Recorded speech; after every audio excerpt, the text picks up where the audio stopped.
Well, schools aren't just for teaching math, reading, or science, and to be honest, they haven't been for a long time. But now they're also teaching kids to feel ashamed of their families. 158th graders at Badger Middle School in West Bend, Wisconsin were recently given a privilege test that identified them as being privileged for being white or rich or having an intact family. This is common, by the way, in schools across the country. School officials at Badger Middle School said that privilege education was important. Well, schools aren't just for teaching math, reading, or science, and to be honest, they haven't been for a long time. But now they're also teaching kids to feel ashamed of their families. 158th graders at Badger Middle School in West Bend, Wisconsin were recently given a privilege test that identified them as being privileged for being white or rich or having an intact family.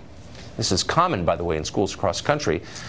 School officials at Badger Middle School said that privilege education was important to enable the students to succeed in their careers somehow. Nell Daly is a psychotherapist, and she joins us tonight.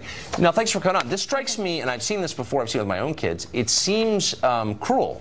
Children are, as you know, very sensitive about being called out as different. And that's exactly what this does. And it singles out some kids and basically suggests that they're bad for things they can't control. Why would they do this to children?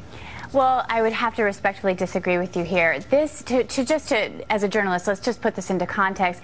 They gave this test in an English class after the students read To Kill a Mockingbird.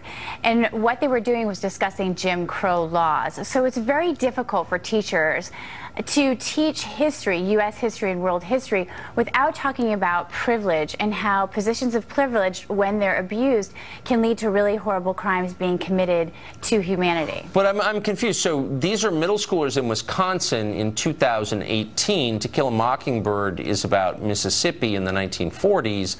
What do their families have to do with that? Like, literally nothing. It wasn't their families. What they were talking about is whether or not kids recognize what kind of privilege they have in the society by being who they are. For example, perhaps white, perhaps male.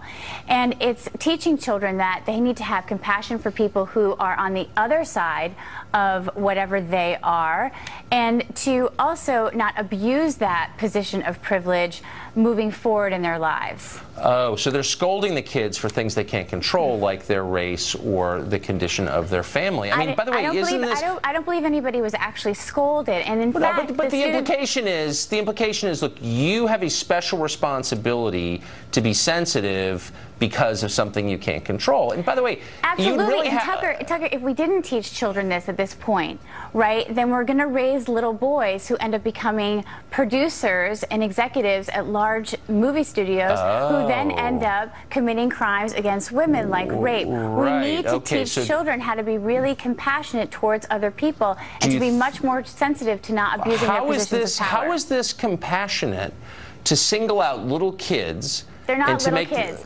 So they're in fairness, middle schoolers. these children, no, they're middle schoolers. So by the time the children are in the 8th grade. But hold on, how is it compassionate to make them feel bad for their race or their family situation? This does make them feel bad. It's happened to my kids. Tucker, talking about shame and vulnerability is a crucial part of the classroom. And it's interesting. Oh, it is? What the parents, yes, because what the parents were saying was that. Are the teachers qualified to do this? You've sat through U.S. history classes. You've sat through world history classes. Yeah, I think it's one thing. Hold on. I'm not sure that being a middle school history teacher gives you, first of all, the right to talk to my kids about their family and to make judgments about their family, A. B, are they really qualified to navigate something this delicate? Does a bachelor's degree in history give you the ability to do this, to tackle the nuances here effectively? I'm not sure. I'm not convinced. As a psychotherapist, I read the actual survey, and some of the questions, I agree with you, were a bit bizarre, and I didn't understand them.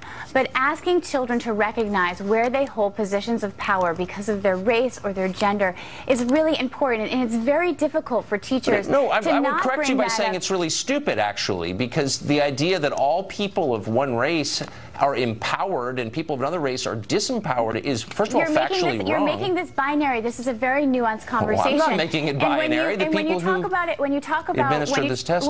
talk about the Civil War, when you talk about World War II, how do you talk about those kind of world history events where many people were killed, where blood was actually spilled because of race, because of politics? You can't not bring this stuff up with kids in a classroom. Right.